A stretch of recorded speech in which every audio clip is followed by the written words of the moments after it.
Thank you, Mr. Anderson, and thank you for your support of today's project, today's program.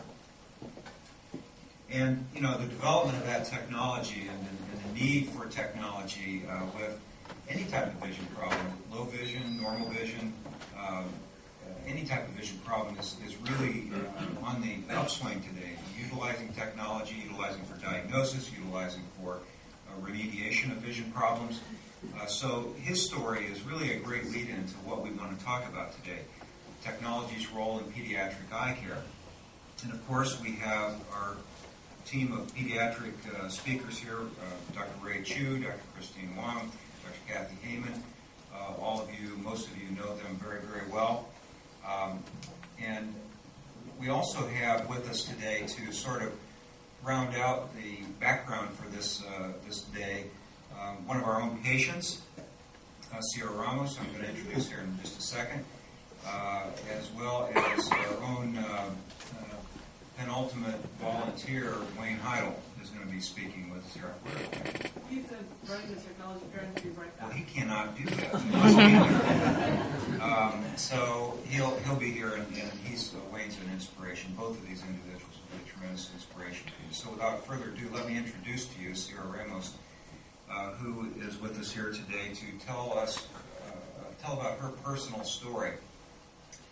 At a very early age in her development, she realized she had an eye problem, and in fact had optic atrophy, and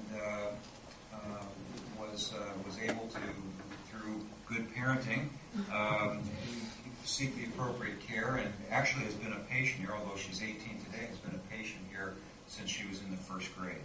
So she knows our system well, probably knows more about us than we even know in some cases. So we appreciate that lifelong relationship. She's a star. She is the kind of patient who inspires us as doctors and teachers. She has not only developed into a fine young woman and developed scholastic skills at an excellent level, but is now attending college at Chapman on a scholarship and is working in the area of business.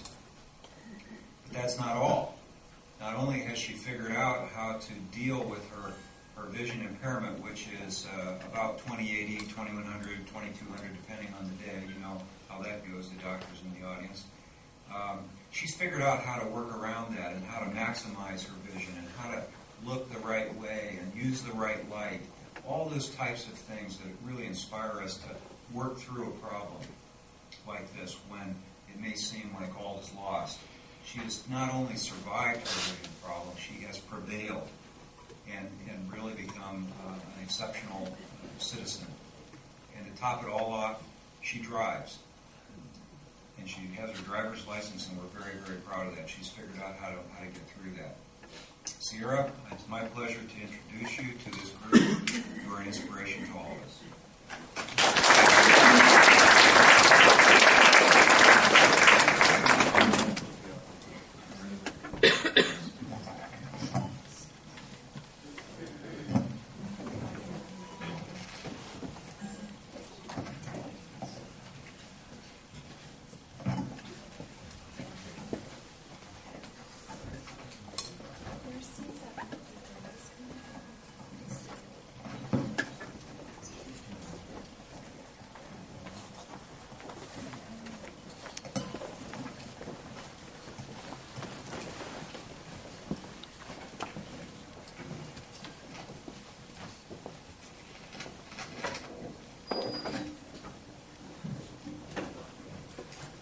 Thank you very much. I was never really able to see past the big E on one of those eye charts. Those mysterious letters were what separated me from normal and different. Although I was only in kindergarten, I knew that the difference between normal and different shouldn't be that simple. I've continued to grow up with this understanding that I must use what I have, rather than be hindered by what I lack. As I share with you my story, I hope it will become apparent what an impact the College of Optometry has made on me. Along with their support, they have also been the spark and inspiration behind my determination to succeed and the zest for life I have. I think my parents always knew I was a little different. I mean, I would literally stick the nose in my book. However, it was not an issue until I reached kindergarten. It became apparent that we had a larger problem on our hands. The College of Optometry was not the first office we went to. I remember going to the doctor who told me I was faking the eye test so I could get cool glasses. I remember the doctor who my dad and I would make fun of for his bad breath. I remember the Lion King tape they played during my MRI, and I remember how scared I was of my evoked vision potential test. If anything, I remember a lot of negativity. My diagnosis was still undetermined, which created doubt and uncertainty in my future. As a child, I had to digest the fact that I was different. Some nights when I would be upset, my mom would tell me that nobody's perfect and that God put me on this earth for a reason. Finally, we were referred to an optometrist office that had the same thoughts, that I did have a purpose. The College of Optometry was the first office that was full of positive vibes. It was not about what we could not fix, but what we can fix. After a few visits, I was finally diagnosed with optic nerve atrophy. Optic nerve atrophy is a vision impairment that affects my distance vision. Since part of my optic nerve was dead, what my eyes saw could not be perfectly transported to my brain. Because it was not my eyes that were the problem, glasses could not be the easy fix. With my 2200 vision, I was considered legally blind. Throughout my many years here and my many visits, there are a few points that I'd like to make about the College of Optometry. Through these instances, I saw how they helped mold me into who I am today. The College of Optometry has a firm grasp on their technology. I've had contacts and glasses to help my vision to an extent, but they offer so much more. When I was in second grade, they got me set up with magnifiers for reading my books and a binocular for reading things on the board. I thought I was cool back then, but recently the technology has skyrocketed. I'm jealous of all those little kids today who can use electronic magnifiers the size of a cell phone, or who have computers that talk to them. My favorite part of my annual visits are taking a look at the technology. As I grow older, I'm more open to using the assistive equipment. The College of Optometry's low vision department is top-notch when it comes to their technology opportunities.